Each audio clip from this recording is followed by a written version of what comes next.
General pathology की बात करें तो अ, अच्छा, दो चीज़ें हैं। एक है जनरल पैथोलॉजी और ये दो फील्ड्स हैं पैथोलॉजी के अंदर। एक जनरल पैथोलॉजी है और एक स्पेशल पैथोलॉजी है।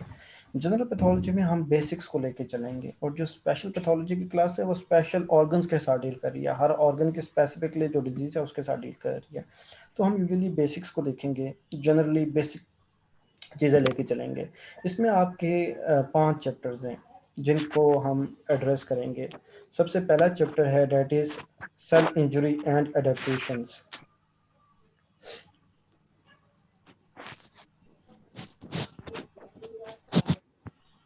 सेल इंजरी, आप सेल के बारे में पढ़ के आए हैं एफएससी में कि बेसिक यूनिट ऑफ लाइफ, ये एक डेफिनेशन है जो आप पढ़ते आ रहे हैं।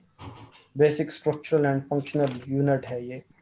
तो सेल पे जब स्ट्रेस पड़ता है, जब भी स्ट्रेस के बारे में भी हम डिस्कस करेंगे। अब ये स्ट्रेस क्या होगा, स्ट्रेस को हम डिटेल में देखेंगे कि स्ट्रेस किस किस तरह का हो सकता है। तो जब भी सेल पे स्ट्रेस आता है तो सेल इंजरी की तरफ जाता है। तो फिर हम देखेंगे व्हाट इज सेल इंजरी। तो जब सेल पे स्ट्रेस पड़ता है वो इंजरी की तरफ जाता है, तो ऐसा नहीं है आपका सेल एकदम से इंजर्ड हो जाता है। अल्लाह ताला ने इंसान के अंदर ऐसी चीज़ें रखी हैं कि सेल खुद को इंजरी से बचाने के लिए कोशिश करता है। तो उसके अंदर कुछ अडेप्टेशंस आती हैं, वो खुद को अडेप्ट करता है। ठीक है। अडेप्टेशंस के बारे में अगर आपको एग्जांपल दूं तो अडेप्टेशन, इंसान भी अडेप्ट करता है।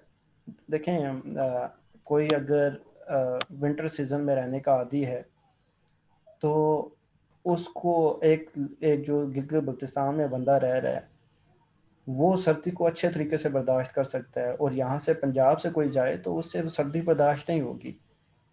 अब वो जो गिलगित में रह रहा है वो अडेप्ट कर गया है इन्वायरमेंट के साथ, इसलिए उसको सर्दी फील नहीं हो रही। इसी तरह जो पंजाब में रह रहे हैं वो गर्मी जो उनको लग रही, जो अब जो गिलगित बल्तिस्तान से इधर पंजाब में आएगा उससे गर्मी बर्दाश्त नहीं होगी। तो एक इंसान के अंदर अडेप्टेशन की खसूसियत अल्लाह ताला ने रखी हुई है। तो इसी तरह सेल्स भी अडेप्ट करते हैं। तो अडेप्टेशन, हम सेल्स के अडेप्टेशन देखेंगे। हाइपरट्रॉफी है, हाइपरप्लेजिया है, एट्रॉफी है, एप्लेजिया है, मेटाप्लेजिया है। तो ये सारी अडेप्टेशंस जैसे जैसे हम पढ़ेंगे ये सारी अडेप्टेशंस आएंगी। सेल पे जब स्ट्रेस पड़ेगा तो अडेप्ट करेगा, लेकिन जब उसकी अडेप्टेबिलिटी जो अडेप्टेबिलिटी की जो कैपेसिटी है वो एक्सीड कर जाएगी, स्ट्रेस कांस्टेंट आ रहा है, जो इंजरी है वो कॉन्स्टेंटली उसके ऊपर, जो स्ट्रेस है उसके ऊपर जो है स्ट्रेस कांस्टेंट है उसके ऊपर, तो वो फिर सेल इंजरी की तरफ जाता है और उसके ऊपर सेल इंजरी होती है। और एक बार और फिर सेल इंजरी की भी फर्दर हम टाइप्स डिस्कस करेंगे। रिवर्सिबल सेल इंजरी है, इरिवर्सिबल सेल इंजरी है, इनको हम देखेंगे। और फिर सब इरिवर्सिबल, जब सेल इरिवर्सिबली इंजर्ड हो जाता है तो फिर वो सेल डेथ की तरफ जाता है। फिर सेल डेथ की फर्दर टाइप्स हैं जो इसके अंदर हम देखेंगे। एक एक्सीडेंटल सेल टाइप है, सेल एक्सीडेंटल सेल डेथ है जिसे हम नेक्रोसिस बोलते हैं। एक प्रोग्राम्ड सेल डेथ है जिसे हम अपोप्टोसिस बोलते हैं। ये ऐसी चीज़ें हैं जो थोड़ी थोड़ी आप जो है ना पढ़ के आए हुए हैं एफएस में। आपने नाम की हद तक, यहाँ डेफिनेशन की हद तक आप वहाँ पे पढ़ के आते हैं, लेकिन यहाँ पे चीज़ों को आप थोड़ी सी डिटेल के साथ देखते हैं। आपने चीज़ों को समझना है। तो पहला चैप्टर बहुत बेसिक चैप्टर है, बहुत इंपॉर्टेंट चैप्टर है, इससे मैक्सिमम आपके एमसीक्यूज आते हैं। और ये चैप्टर जब तक आपको समझ नहीं आएगा बाकी चैप्टर्स को समझना आपके लिए थोड़ा सा डिफिकल्ट है, क्योंकि इस चैप्टर की बेसिक्स हर चैप्टर के अंदर आएंगी। इसके बाद आप जो भी चैप्टर पढ़ेंगे तो ये जिस तरह मैंने आपको कुछ नाम दिए, हाइपरट्रॉफी, हाइपरप्लेजिया, ये फिर ऐसे यूज होते जाएंगे। अगर आपको यही टर्म समझ नहीं आई तो बाद में ये बीच में जो बाद में आप चैप्टर्स पढ़ेंगे उनके बीच में ये कॉन्स्टेंटली यूज हो रही हैं ये टर्म्स। तो अगर आपको ये सिंपल ये वाले टर्म्स ही समझ नहीं आई तो उन चैप्टर्स को समझना थोड़ा आपके लिए मुश्किल हो जाएगा। हम बहुत स्लोली जाएंगे, सेल इंजरी के बारे में डिस्कस करेंगे, अडेप्टेशंस देखेंगे। इसके बाद है आपका दूसरा चैप्टर, इन्फ्लेमेशन। इन्फ्लेमेशन, जब भी सेल के ऊपर कोई भी स्ट्रेस, कोई भी इंजरी, कोई, देखें सेल इंजरी लिखा है reversible and irreversible cell injury, इसके बाद fatty change, pigmentation, pathological calcification, necrosis, gangrene. तो ये सारी चीज़ें इसमें आपने करनी है। फिर सेलुलर अडेप्टेशन है, लेकिन यहाँ पे थोड़ा सा एपिसोड चीज़ों को लिखा गया है। हम एक इस वे से पढ़ेंगे कि हर चीज़ एक दूसरे के साथ लिंक्ड होगी। तो थोड़ा सा आपको ये ना हो, आप ये ना इसको लेके ना चलिएगा, लेकिन आपने ये देखना है कि हम सारी चीज़ें कवर कर रहे हैं। तो वो चाहे हम कोई चीज़ पहले कर रहे हैं या बाद में, आपकी ये सारी चीज़ें कवर होंगी। दूसरा चैप्टर है आपका इन्फ्लेमेशन। जब भी सेल के ऊपर कोई भी स्ट्रेस, कोई भी इंजरी, कोई भी इन्फेक्शन, चाहे वो थर्मल इंजरी हो रही है, चाहे वो माइक्रोबियल इंजरी हो रही है, आपके सेल के ऊपर कोई भी स्ट्रेस आ रहा है, तो आपकी बॉडी का सबसे पहला रिस्पॉन्स जो होता है दैट इज़ इन्फ्लेमेशन। ठीक है, किसी को कोई गिर जाता है, किसी को कोई चोट आ जाती है, किसी को इन्फेक्शन हो जाता है, आपके ढेर सारे बैक्टीरिया हैं, माइक्रोब्स हैं, ठीक है, वायरसेस हैं, जिसको माइक्रोबियल इन्फेक्शन हो जाए, किसी कोई जल जाता है, किसी को थर्मल इंजरी आ जाती है, तो किसी किस्म की भी कोई इंजरी है जो आपकी बॉडी पे हो रही है, तो सबसे पहले आपकी बॉडी जो उसे रिस्पॉन्स देती है उसे हम इन्फ्लामेटरी रिस्पॉन्स बोलते हैं। तो इन्फ्लेमेशन ये बहुत बड़ा चैप्टर है और ये भी बहुत इंपॉर्टेंट चैप्टर है। इन्फ्लेमेशन में हम इसके 3 पार्ट्स लेके चलेंगे और उन 3 पार्ट्स में हम सबसे पहले पहले तो हमने इन्फ्लेमेशन को डिस्कस करना है, वो तो जनरल आपका ओवरव्यू हो जाएगा, बेसिक्स हो जाएंगी इन्फ्लेमेशन की। दूसरा, हम एक्यूट इन्फ्लेमेशन को डिस्कस करेंगे। एक्यूट इन्फ्लेमेशन अब्रप्ट जो रिस्पॉन्स आता है, जैसे इंजरी हुई और आपकी बॉडी ने रिस्पॉन्स शो किया, दैट इज एक्यूट इन्फ्लेमेशन।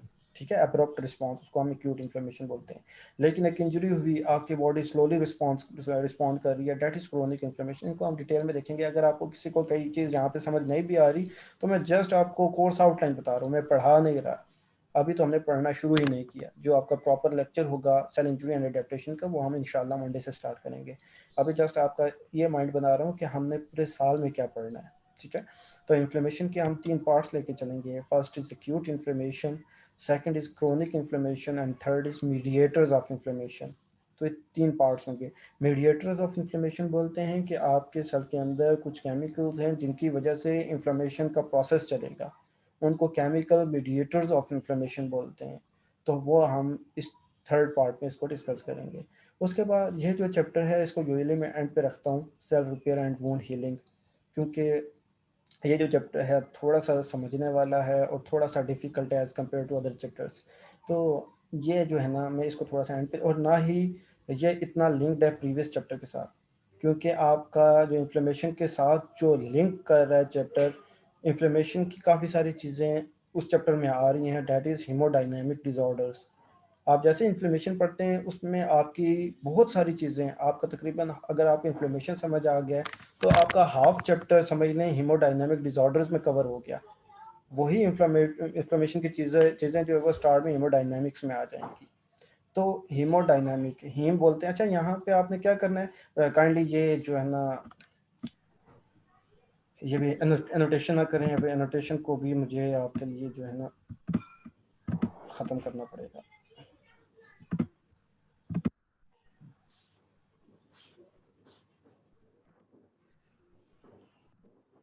अच्छा, आपका जो फोर्थ चैप्टर है दैट इज़ हीमोडायनामिक डिसऑर्डर्स। अच्छा, मैं बात बता रहा था कि यहाँ पे आपने टर्मिनोलॉजी को समझना है।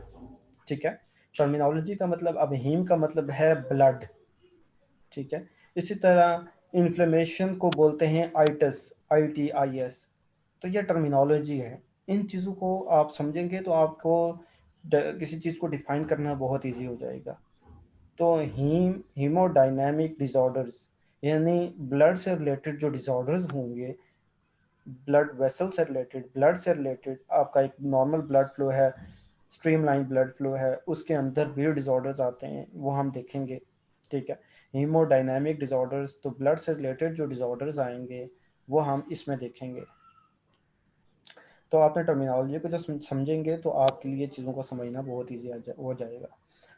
फिफ्थ हीमोडायनामिक डिसऑर्डर में फर्दर देख लेते हैं हम, इसमें आपने क्या क्या चीज़ें डिस्कस करनी है। इसमें आपने एडिमा, हेमरेज, थ्रोम्बोसिस। अच्छा, यहाँ पे हम नॉर्मल ब्लड फ्लो देखेंगे। अगर नॉर्मल ब्लड फ्लो में क्या डिस्टर्बेंसेस आती हैं। अच्छा, दो प्रेशर्स होते हैं, एक हाइड्रोस्टैटिक प्रेशर है, एक ऑस्मोटिक प्रेशर है जो वेसल्स के अंदर है। इन दोनों प्रेशर्स को देखेंगे। ये इन दोनों प्रेशर के दरमियान कुछ बैलेंस होता है जिसकी वजह से आपका ब्लड लीक नहीं करता। आपके ब्लड वेसल्स हैं और ब्लड वेसल्स के साथ आपके टिश्यूज़ हैं, तो आपका ब्लड वेसल्स में रहना बहुत इंपॉर्टेंट है। थोड़ी बहुत लीकेज होती है वो हम डिस्कस करते हैं, लेकिन उसके लिए आपके पास लिम्फेटिक सिस्टम है, लिम्फेटिक्स हैं जो आपके ब्लड को वापस वेसल्स में लेके जाती हैं। तो ये आपका ब्लड वेसल्स में रहना बहुत इंपॉर्टेंट है। तो इसके लिए ये जो प्रेशर्स हैं, इन प्रेशर्स को हम डिस्कस करेंगे। लेकिन जब इन प्रेशर्स में जब अल्ट्रेशंस आती हैं, तो उसकी वजह से जो है ना आपका ब्लड फ्लो जो है वो उस तरह नहीं रहता, उसकी होम्योस्टेसिस वैसे नहीं रहती, और वो जो है ना वेसल से निकल के टिश्यूज़ में आता है। तो आपका ब्लड जब वेसल से निकल के टिश्यूज़ में आता है तो उस सिचुएशन को एडिमा बोला जाता है। तो हम देखेंगे कि कौन सी ऐसी सिचुएशंस हैं जिसमें एडिमा हो रहा है बॉडी के अंदर, ठीक है? तो इसमें हम ये सारी चीज़ें डिस्कस करेंगे। अच्छा, इसके अंदर ये हम डिसऑर्डर एडिमा और फिर शॉक, थ्रोम्बोसिस, हेमरेज, ये सारी ऐसी ये जो ब्लड से रिलेटेड जितने भी डिसऑर्डर्स हैं ये हम हीमोडायनामिक डिसऑर्डर्स में देखेंगे। इसके बाद फिफ्थ चैप्टर है, that is neoplasia. Neoplasia tumour को बोला जाता है, और इसके अंदर जो भी ट्यूमर सिचुएशंस हैं आपकी बॉडी के अंदर, नियोप्लेजिया के जो टाइप्स हैं, बिनाइन बिनाइन है, मैलिग्नेंट है। तो ये सारे हम देखेंगे कि what is benign tumour, what are malignant tumours, metaplasia क्या है, मेटास्टैटिक ट्यूमर्स कौन से हैं, उनका रूट ऑफ स्प्रेड क्या है, कैसे वो एक जगह से, अब दो तरह के ट्यूमर्स है। एक जो ट्यूमर जो बिनाइन होता है दैट इज़ लोकलाइज्ड, वो ट्यूमर आपकी बॉडी में स्प्रेड नहीं होता, वो जहाँ पे है वहीं पे रहता है। और इसके अलावा दूसरा जो मेटास्टैटिक, वो एक जगह बनता है और उसके बाद वो जो है ना अगर उसको ट्रीट ना किया जाए तो वो पूरी बॉडी में जाके स्प्रेड होता है, और एक जगह से निकल के दूसरी जगह भी मेटास्टाइज जब कर जाएगा तो उस जगह पे भी ट्यूमर होगा।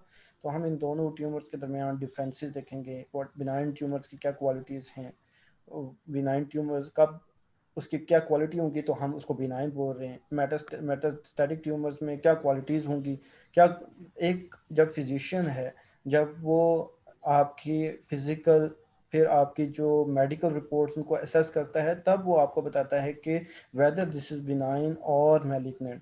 तो हम देखेंगे कि वो कौन सी सिचुएशंस हैं जिनको वो देख रहा है, वो कौन सी कंडीशंस हैं, वो क्या कौन से physical, chemicals, medical, lab reports, वो कौन से पैरामीटर्स हैं जिनको देखते हुए वो आपको बता रहा है whether you are suffering with benign tumour और मलिग्नेंट ट्यूमर। तो ये चीज़ें हम इसमें देखेंगे नियोप्लेजिया के अंदर। तो ये चीज़ें इसमें डिस्कस करेंगे। तो ये आपके cell repair and wound healing में देखेंगे कि सेल पे जब इंजरी हुई तो वो खुद को कैसे रिपेयर कर रहा है, वुंड कैसे हील हो रहा है, उसमें कौन से फैक्टर्स आ रहे हैं। तो ये सारी चीज़ें cell repair and wound healing में आ जाए जिनको हमने डिस्कस करना है और इनको हमने समझना है। किसी का कोई क्वेश्चन हो तो वो मुझसे पूछ सकते हैं।